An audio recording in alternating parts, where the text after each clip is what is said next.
So I mentioned at the beginning of Mass, today we celebrate the feast of St.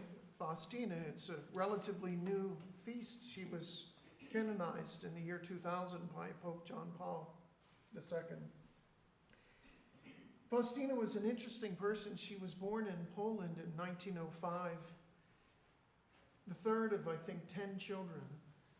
And at a very young age, probably before she was able to receive communion, or right around that time, she decided she wanted to be a nun. But obviously she was too young, and she got a little bit older. She started having visions when she was, I think, 19 or 20 years old of Jesus. And she left and went to another city and wanted to become a nun, and went from convent to convent to convent, and none of them would take her because she was poor and not dressed very well.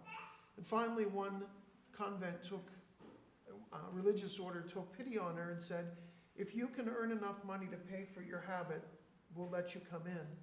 And so she worked as a housekeeper, saving her pennies and nickels and dimes until she was finally able to buy the habit and became a nun.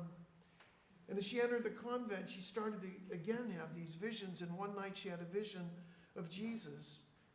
And he had one hand extended in blessing and another hand touching his tender heart. And from that heart there were two rays coming forth, one red and one pale, representing the blood and water that gushed forth from the side of Jesus when he was pierced with a lance on the cross. And he told her of his divine mercy, how he wanted to grant forgiveness to anyone who really sought it and offered forgiveness to others. And he said, I want you to have this image painted of me. And right at the bottom of it, Jesus, I trust in you. And I want you to be the apostle of divine mercy. Pope John Paul took up that mantle and declared the second Sunday of Easter, the Sunday right after Easter Sunday, to be Divine Mercy Sunday. Before she died, she transcribed her diary and also the chaplet of Divine Mercy, part of which is, for the sake of his sorrowful passion, have mercy on us and on the whole world.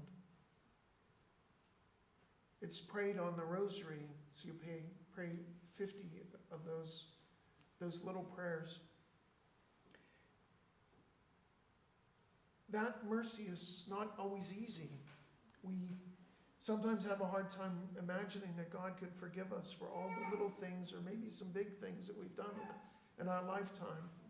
But the message of divine mercy is threefold. One, that we should pray and ask for God's mercy. Second, as the image said, we should trust in his mercy. And third, we should extend that mercy to others. As I mentioned, sometimes it's not easy when someone hurts us or someone continues to hurt us, like the people of Nineveh. The reason Jonah didn't want to initially go through and tell them to repent or God would punish them was because Nineveh was the capital city of one of Israel's ancient enemies.